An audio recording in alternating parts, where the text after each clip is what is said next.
All right, today we are cracking open a truly fascinating piece of analog engineering. Seriously, it's a device that solves a very unique and very critical problem. How do you measure something that's, well, completely invisible? Let's dive into how this little thing works. Just imagine that challenge for a second. You need to put a number on a force that gives you absolutely no sensory clues. You can't see it, you can't smell it, you definitely can't feel it. That is the exact problem you have when you're dealing with ionizing radiation. So how on earth is it done? Well, the answer is with this elegant little piece of technology, the pocket dosimeter. For decades, this has been an absolutely critical tool for scientists, for medical staff, for first responders, really anyone who works near radiation sources. Its design is just a masterclass in applying fundamental physics in a simple, super robust way. So let's break down how it works piece by piece. Okay, so we're going to start from the outside and work our way in. Because like any good precision instrument, its first job is to protect all the delicate machinery that's tucked away inside.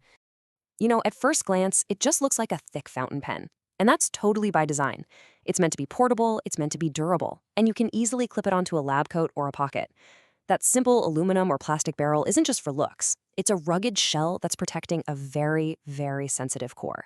Now for the magic. We're going inside the chamber to find the electrified heart of this dosimeter.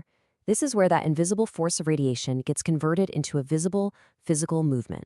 The entire device is basically a really sophisticated version of a very old scientific instrument called the electroscope. It runs on the simple principle of electrostatic repulsion, which is the exact same force you get with static electricity.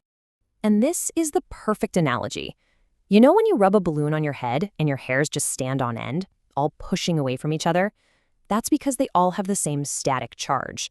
The dosimeter uses that exact same like charges repel idea, just in a much more precise way.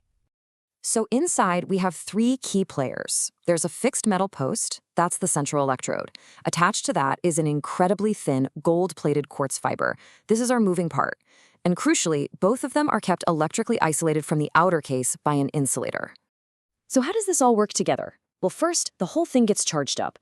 And just like those strands of hair, that quartz fiber gets pushed away from the electrode. It's just held there by that repulsive force. Then, when ionizing radiation zips into the chamber, it starts knocking electrons off the air molecules inside, which lets that stored electrical charge slowly leak away. And as the charge disappears, that repulsive force gets weaker, and the fiber starts to swing back toward where it started. But wait, that's a microscopic movement we're talking about. So how does a person actually read it? Well, let's move on to the optical system to see how this all turns into a usable measurement.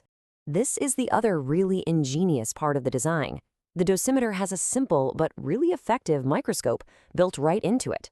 There's an eyepiece at one end and an objective lens inside, and it's all focused on that tiny little quartz fiber. So, to take a reading, you just hold it up to the light and you look through the eyepiece.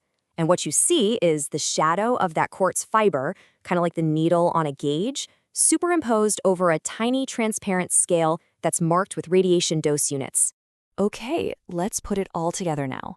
We're going to walk through the full process, from a completely zeroed device to one that has actually measured a dose of radiation. It's a really simple, direct relationship. On the left, when the device is fully charged, the fiber is pushed all the way out, so its shadow points to 0 on the scale. But on the right, as radiation causes that charge to leak away, the fiber relaxes and moves across the scale.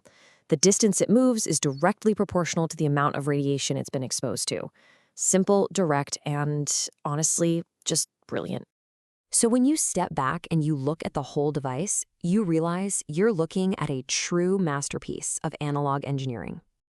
Think about this. There are no batteries, no circuits, no software.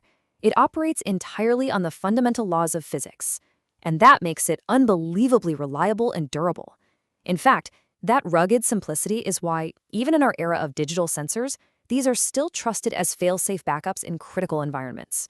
It's a perfect example of a design where simplicity really is the ultimate sophistication. And that really brings us to our final thought here. In an age of complex digital sensors and smart devices, there's just something profound about this little pen. It serves as a powerful reminder that sometimes the most robust, the most elegant solutions, they're born from a deep understanding of first principles, not just from more processing power. What can we learn from that today? It's definitely something to think about.